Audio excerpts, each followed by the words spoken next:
Good evening, friends of the creaking door. This is your host to welcome you into the inner sanctum. Come in, come in. I always feel lighthearted in weather like this, so perhaps we ought to have a little poetry before we begin. An Arab girl named Yuhim was lied to by her husband, Menuhim. For this little trifle, she shot him with a rifle. And now she can see right through him.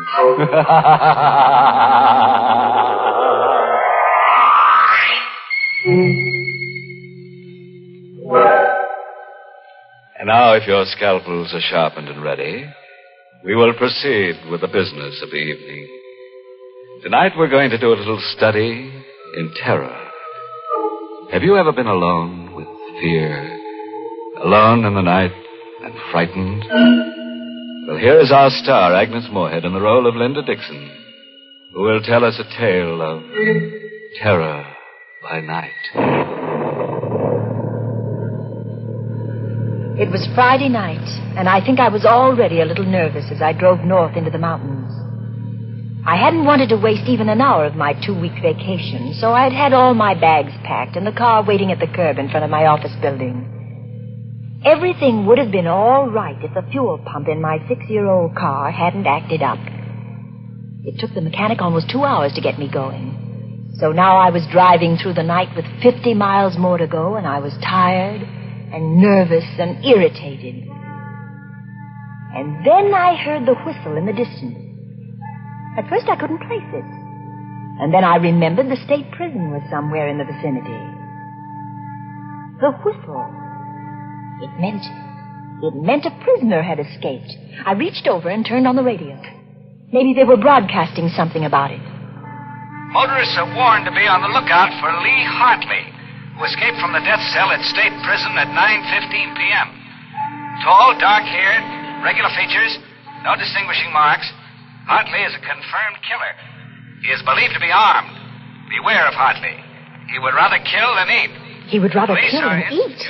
And that man was loose, perhaps waiting around the next bend in the road. Hartley was helped to escape from the outside by his sweetheart, Helen Hearn, a red-headed woman just as vicious as Hartley himself. It is thought that Hartley and the Hearn woman may have separated after the escape. All motorists are warned to beware of a dark-haired man and a red-haired woman alone or together. My hand was shaking a little as I turned off the radio. I looked in the car mirror and shivered. I, too, have red hair.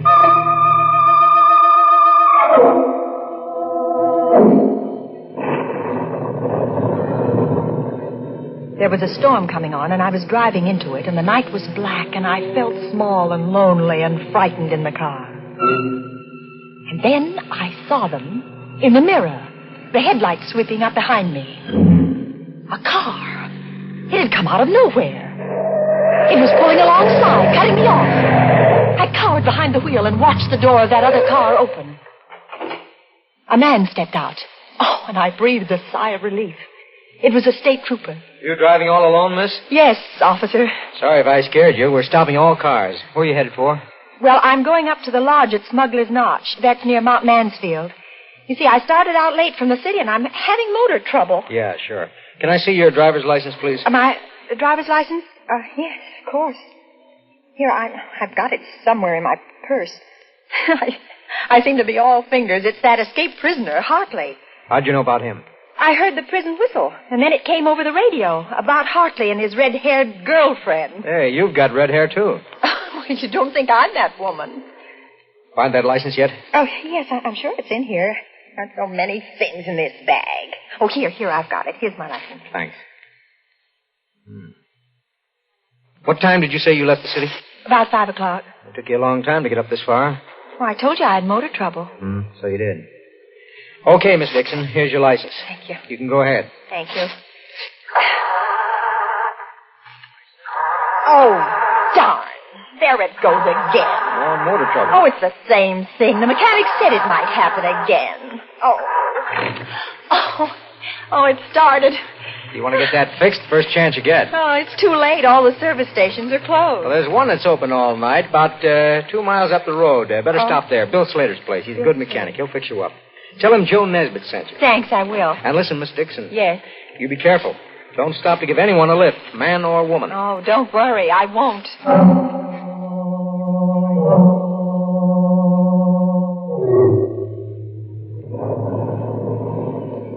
In a few minutes, I saw the lights of the station. I swung into the open space in front of the pumps and stopped. There was another car, a coupe, parked at the pump, but there was nobody in it. And I didn't see any attendant around either. I pressed the horn button. No one answered. Everything seemed so quiet. And suddenly ominous. I found myself shivering. I had a curious feeling that someone was watching me. I had to get away from there. Fast. Oh, the starter wouldn't work again. Oh, it won't start again. Oh, it won't start. Oh, it won't start.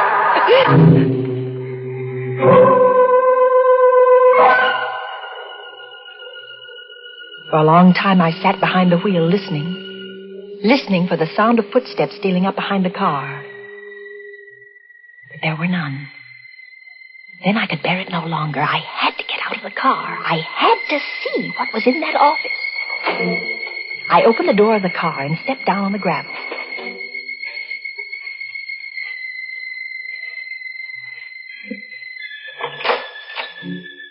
Anybody in there? No answer. I clenched my fists and stepped inside.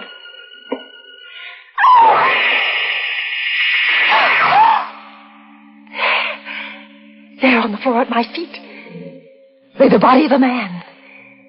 His mechanic's jumper was stained red. And his throat was cut.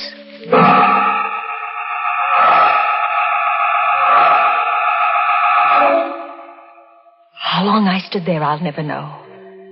I was petrified. Unable to move, unable to take my eyes from the body. What's that? Someone coming downstairs. Hartley. It must be Hartley, the killer. He must have been hiding somewhere upstairs. I must get away. But how? My car won't run. That other car, the coupe. The coupe, I could jump into that, yes. Oh, if I can reach that coupe before he comes down. Anything wrong, sister? Oh, too late. Anything I can do for you, sister?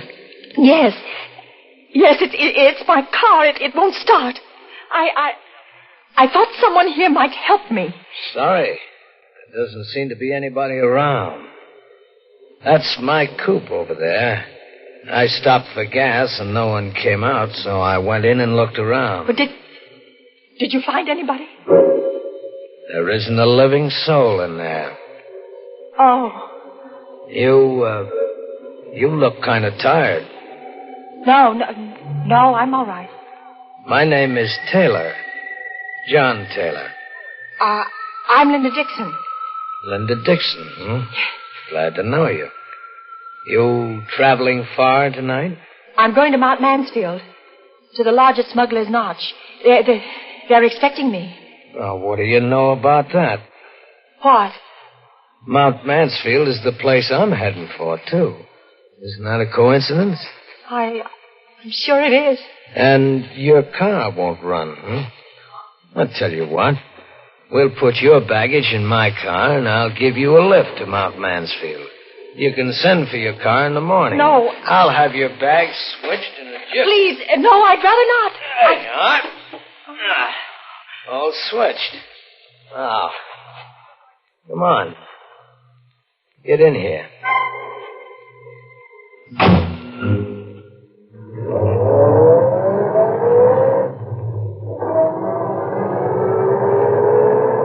We drove away into the night, leaving behind us the dead man in the service station.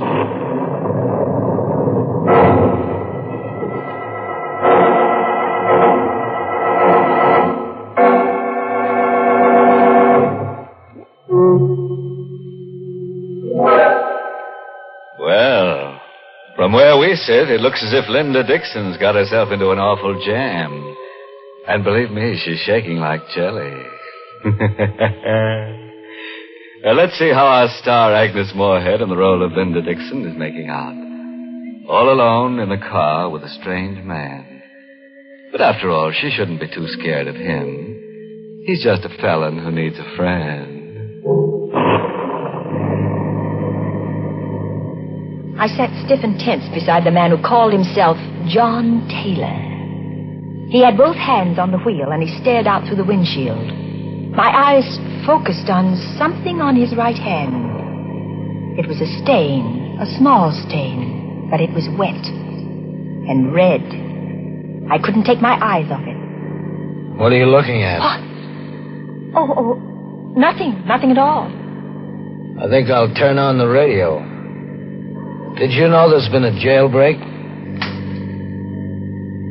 Hartley is 5'10", very dark hair. Don't be fooled by his pleasant manner. He is a killer by instinct. A killer by He is instinct. a killer by I looked at the man instinct beside and me. very dangerous. He is accompanied by Helen Hearn. Helen Hearn is a clever and dangerous woman. 5'3", red hair, very pretty. I caught Taylor looking at me out of the corner of his eye. Vicious. Just What as are you looking at? Hartley himself. At your hair. That the escape It's red.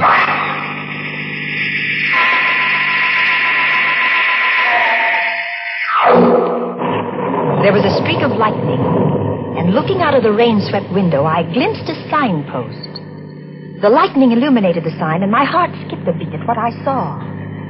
That sign we just passed. What about it? It said Barrington ahead. We're going the wrong way. We should be on the Mansfield Road, not the Barrington Road. That's funny. I must have taken the wrong turn. Well, aren't you going to turn back? Sure. Whatever you say. We'll turn right around and go back.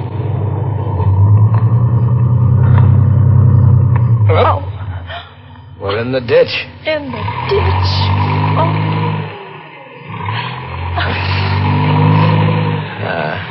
No good. She won't budge. Well, looks like we're stuck here for the night. I think I'd better get out and walk. Perhaps there's a house nearby. Walk in this weather? I don't mind the weather, really, I don't. You can't walk in this storm. You're staying right here until I get the car out of the ditch. I've got some tools in the trunk compartment. You stay put.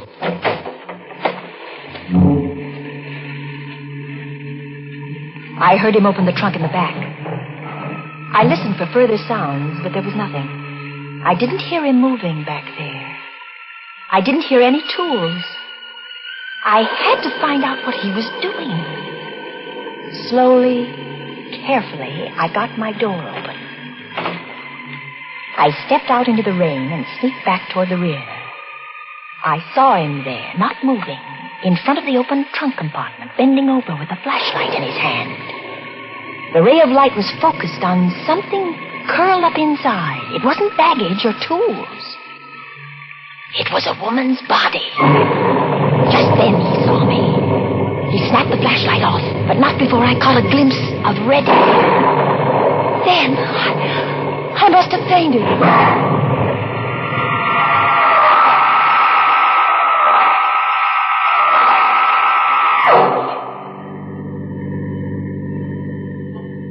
When I came to, I found myself seated inside the car again. The storm was over.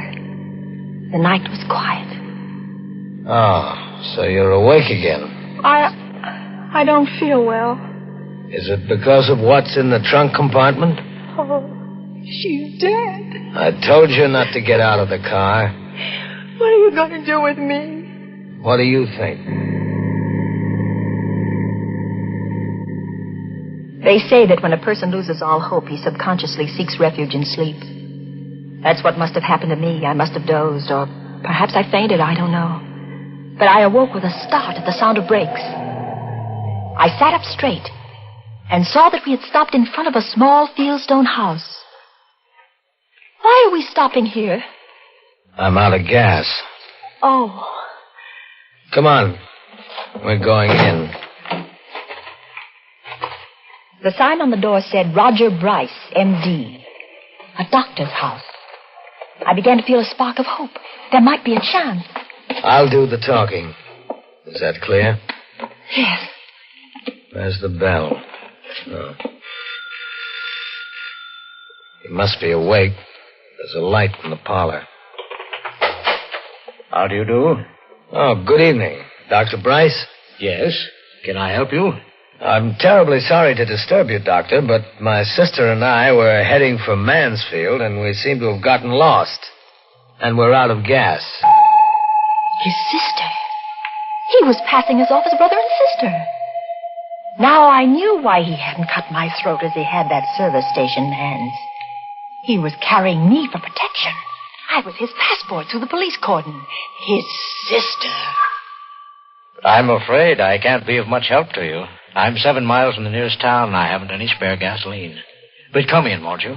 Well, yes, thank you, we will. I wonder if I could offer you my hospitality for the night. Oh, that would be imposing. Not at all. I have 2 rooms that aren't being used. Well, really... Oh, come, I insist. I had hoped for a chance to talk to Dr. Bryce alone, just a word to warn him. But Taylor never left us alone for a minute. He insisted on coming into my room to make sure, he said, that it was comfortable enough for me. Then he took the doctor by the arm and went out with him. Good night, sis. And sweet dreams. I was alone, free of the presence of John Taylor. I had another lease on life. I lay down on the bed, but I didn't dare close my eyes. I waited, my heart pounding to give them both a chance to retire. And I slipped off my shoes and got off the bed in my stocking feet. I stole across the room and inched my door open. Slowly, carefully, I stepped out into the corridor and turned right toward the doctor's room. What's the matter, sister? Sleepwalking? You weren't thinking of going anywhere, sister, were you? I wanted a drink of water. A drink of water, In case you didn't know it, there's a water pitcher on your dresser. Oh, well, I didn't see it. Good night, sister. I turned around and went back into my room. It was no use. I lay down on the bed. How long I lay there, I don't know. Perhaps I slept, perhaps not, but I heard that slight creak as my door began to inch open. The blood chilled in my veins. Vaguely, I saw the outline of the hand and the knife it held. I wanted to scream, but I couldn't. Slowly, he came toward the bed. Now he stands over me. He raises a knife. I screamed and rolled over on the bed just as the knife slashed down. I rolled off the bed and cowered in a corner. That horrible figure came around the bed after me with a knife upraised. Help! Dr. Bryce! Help me! Help me!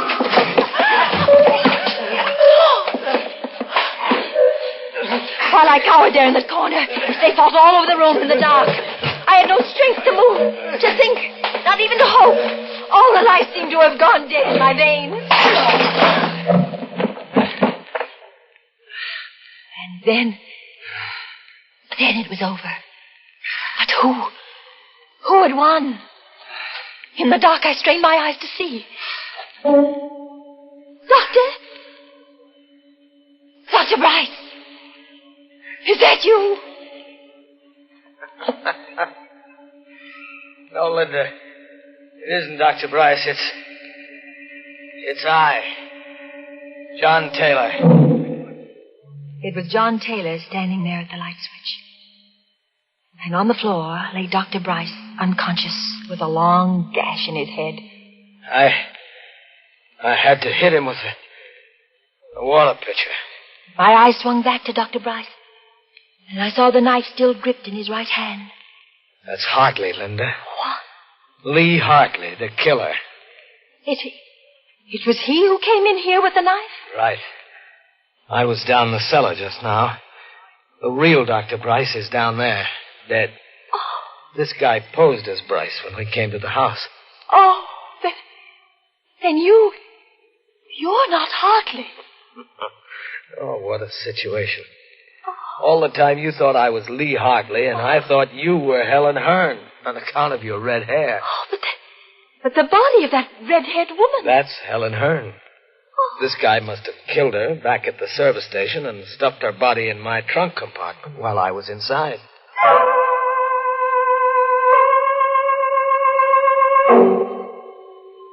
That all happened last summer. In time, I think I'll manage to forget that night of terror. But it won't be soon. Sometimes in the night I dream that I see that awful figure with the knife poised above my throat. And I wake up screaming. But then John takes me in his arms and holds me tight and tells me that everything is all right. You see, I'm Mrs. John Taylor now.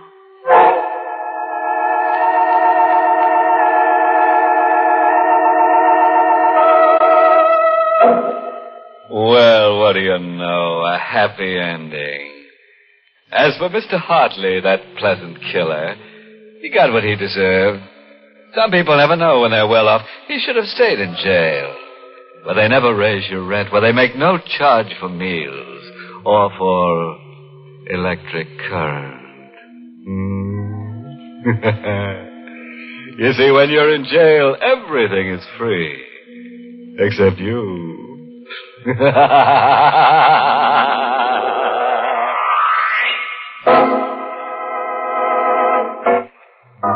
Well, friends, it's time once again to close that creaking door.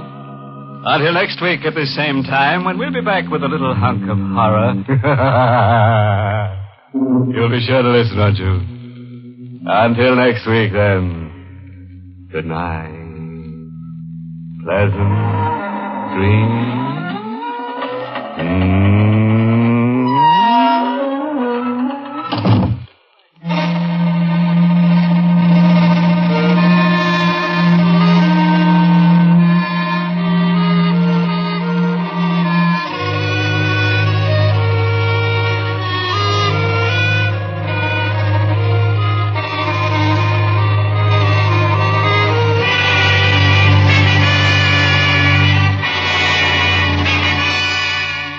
Inner Sanctum has come to you through the worldwide facilities of the United States Armed Forces Radio and Television Service.